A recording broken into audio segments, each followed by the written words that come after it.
Hello, hello, hello, hello. What's up, what's up? As the Quad City DJs would say, what's up, what's up? What's up, what's up, what's up? Any one of you know who the Quad City DJs are? Way back high school days for myself. Anyway, in this live, what I'm gonna do is I'm gonna share with you some amazing information. And the other day we talked about how to get people to love you, adore you, respect you, do business with you through DWYSYWD. Do what you say you will do. Now, here's the question. Here's what you're probably asking. What if I can't do what I said that I would do? What if I couldn't do what I said that I could do? So I'm going to show you a strategy, a technique, and a philosophy for you to be able to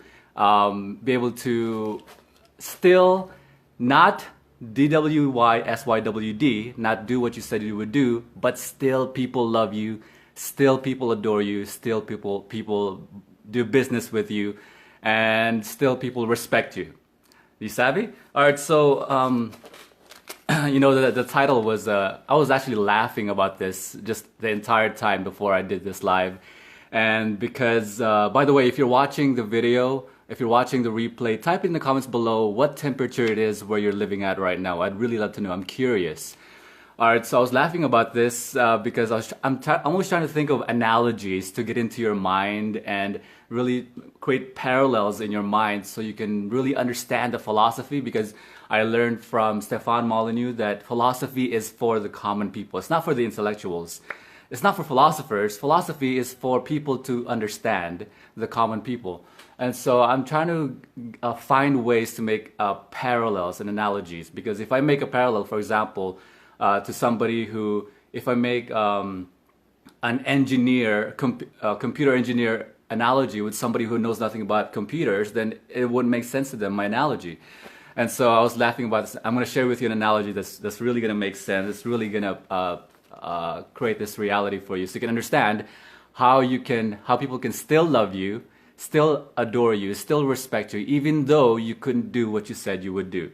All right, so, and how to make mistakes and still people love you. So imagine this scenario, right? Let's get into the training. Imagine this scenario where you invite your friend over. Your friend calls you up, say, hey man, hey sis, I'm gonna come over your house. You home? All right, cool, I'm coming over. So they come over, and they had their and then you look at the window, and then you see they have this little big elephant they're carrying along with them. And so you open the door, hey man, what's up? And then they say nothing about the elephant. They just say, hey, what's up? Let me come in. And then so they come in the house, and then you're chatting, and then there's this elephant with them, this big baby elephant. They're tagging along with them, and not once did they mention the elephant and why in the world they have a little elephant with them. And then you're just thinking, why is this elephant with that person, with my friend? And the entire time they're just asking questions like, how have you been, or what are you doing, and all of these things. And they're just 30 minutes go by, and they do not mention the elephant. And so there's this saying, right? The elephant in the room. So it's an analogy. No one's really going to take along an elephant and not say anything about the elephant. But that's what essentially people are doing. So the technique, whenever you don't do what you said you would do, because if you DWYSYWD, people will love you and respect. When you always do what you said you would do, people will love you, respect you, and adore you. If you don't DWYSYWD, if you don't do what you said you would do, and you're consistent at not doing that, people will just be annoyed by you and will never respect you. Do you see? And never do business with you. And so the technique is this. You call out the elephant in the room. And I'll explain to you what that means. You always call out the elephant in the room. What does that mean? When your friend walks by, your friend comes to the house, and then they're carrying along an elephant with them. And the elephant, they call it out like, hey man, by the way, I have an elephant with me. Obviously, I have an elephant with me, and his name's Dumbo, and it's my special elephant. And the reason why I'm bringing this elephant is because of this. Is it okay if I tag along, if my little elephant comes along with me in the house? And then you say, oh, okay, cool. Yeah, sure, no problem. So what they did was something called calling out the elephant in the room. You've heard of this, but I'm going to show it to you a different way, right? So calling out the elephant in the room, in other words, you call out the obvious. You state the obvious. So whenever you don't do what you said you would do in your communication, you don't do what you said you would do to your friend, you have a conversation with them, you right away call it out. Right away. Right away, the elephant in the room is that you did not do what you said you would do. You call it out right away. You say, hey, I always say Jane, because I don't know, for some reason, Jay is just easy for me. And my sister's name's Jane, so I interact with her a lot. So, hey, Jane, you know how yesterday I told you that I was going to call you up and follow up on you about this thing? Oh, I forgot to follow up with you. I'm really sorry about that. And the reason why is because I was caught up in this meeting and I had meeting after meeting after meeting, and I just completely forgot, and I'm so sorry. And I don't know how can I make it up to you. So what you're doing is saying, hey Jane, you know, I have this elephant in the room. I have this elephant with me, and is it okay if they tag along with me while I come in your house? So you're stating the obvious. You're stating the elephant in the room. You're stating the thing that you're stating with your words whatever it is they're thinking already in their mind that's obvious to them. If you don't state it, they're always going to be thinking, why is there an elephant in the room? And they're not talking about it. Why is there an elephant in the room? 30 minutes go by, why is there an elephant in the room? It's always going to be in their heads. So when you're communicating with somebody, they're saying, why didn't you call me yesterday like you said you would? Why didn't you do what you said you would do? And the longer you don't call it out, the more it's just incessant in their brain. They're always going to think about it. Why didn't you do this? Why didn't you do this? So when you call out your mistakes, when you call out whatever you didn't, DWYSYWD, you didn't do what you said you would do, whenever you call it out, they relax. I'll give you an example. 2 examples, actually. There's this one, oh man, I don't know who the TEDx talker was. TEDx talker was talking about how he would just go randomly to anybody and ask anybody some weird questions, and then you discover a lot about how society psychology is when you ask them random questions that are weird. But there's this, in the middle of that little video, there's like $1 million tip in that video. And the $1 million tip was, he went to Starbucks and he asked the bartender, is it called a bartender? Tender, I don't know. The barista. He asked the barista, said, hey man, is it okay if I stand by the door and greet people? And then the barista's like, yeah, that's weird. They didn't know what to say. I don't know, maybe. So they just asked him, can I just stand by the door and greet people? And so here's what he did. That's $1 million tip. He called out the obvious. He said, that's kind of weird, isn't it? Is that kind of weird? Isn't that a weird question? And so the barista, here's what happened. He relaxed. You see his shoulder relaxed. And then he's like, yeah, man, that's really weird. That's a really weird question.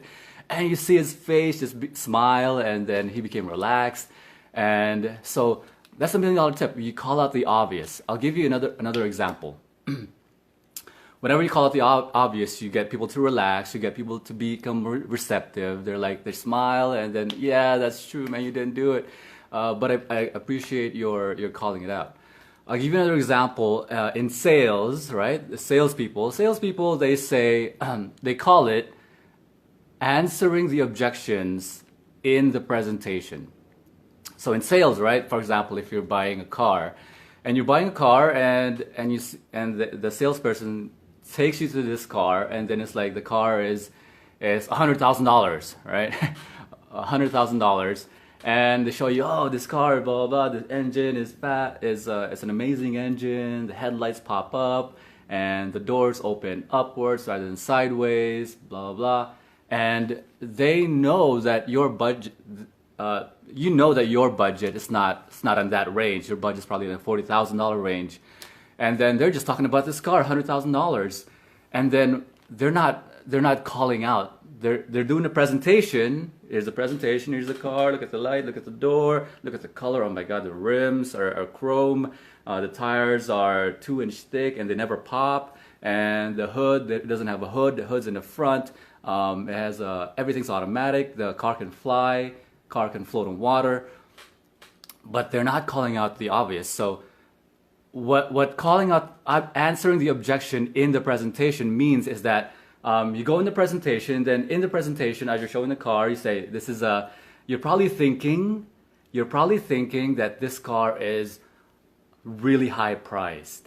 So, and then you relax and say, yeah, I was thinking that. Man, yeah, my budget's $40,000, and then you're showing me this car is $100,000. Why are you showing me this? So they're answering the objection in your mind. They're answering the conversation in your mind of the price conversation, price objection.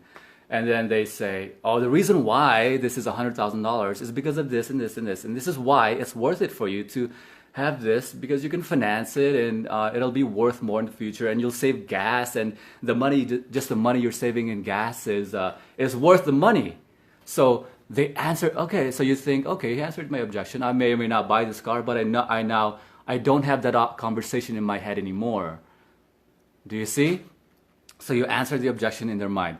Same thing in communication, when you communicate daily with your beloved, with your children, with your organization, with your friends, with colleagues. When you call out the obvious, you get that person to relax and be more receptive to your message. And calling out the obvious requires you're also giving them reason why. And here's why you want to give the reason why. It's because sorry is not an apology. Let me say that again.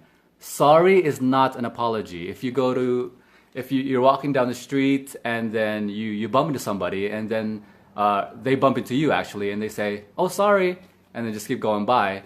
Was that really an apology? Or were they just saying that? Sorry, and walk by. So sorry is not an apology. You can say sorry and not mean it, and just say sorry and not fix anything. So sorry is just a word. Apology is when you're calling it out and saying, oh yeah, I didn't do what I said I would do, and I'm sorry. I really apologize. You could say sorry. Yeah, I'm really sorry about that. And the reason why was because I just got stuck with my meeting after meeting, and it was just horrible. I got so busy, so I'm really sorry, but how can I make it up to you? Do you see how saying sorry is not an apology, and my giving reason why I'm sorry is an apology? So there's a lot of value, diamond gems in that. All right, so that's my training for today. By the way, if you're watching this, share in the comments below if you have any ideas. If this was helpful, share in the comments below. Let me know it helped you out. By the way, if you didn't know this information before watching this live, you would have gone through your life making mistakes and people not loving you, people not respecting you. But because you watched this live, because you're smart enough to stay through the presentation, the video that I'm doing, you'll never go through life not knowing this. Do you see how powerful that is? You'll never go through a situation in communication with somebody and say, yeah, man, I heard Rone say that I gotta call out the obvious. So let me just call out the obvious, and sorry is not an apology, so I should apologize, give reason why I'm apologizing. You'll never go through life without this knowledge anymore. Do you see how powerful that is? So if that helped you out, share in the comments below that helped you out. Click the like button, it helps me out, or the hearts, or put your favorite emoji, put your favorite GIFs or GIF. This is my thing nowadays. I love the GIFs, they're so hilarious. I literally laugh out loud everywhere I go whenever I see a funny GIF. If you have any thoughts, share in the comments below, and I'd love for you if you shared this video share this video, and I would love that. All right, so I'll talk to you on the next live. Talk to you then. Bye-bye.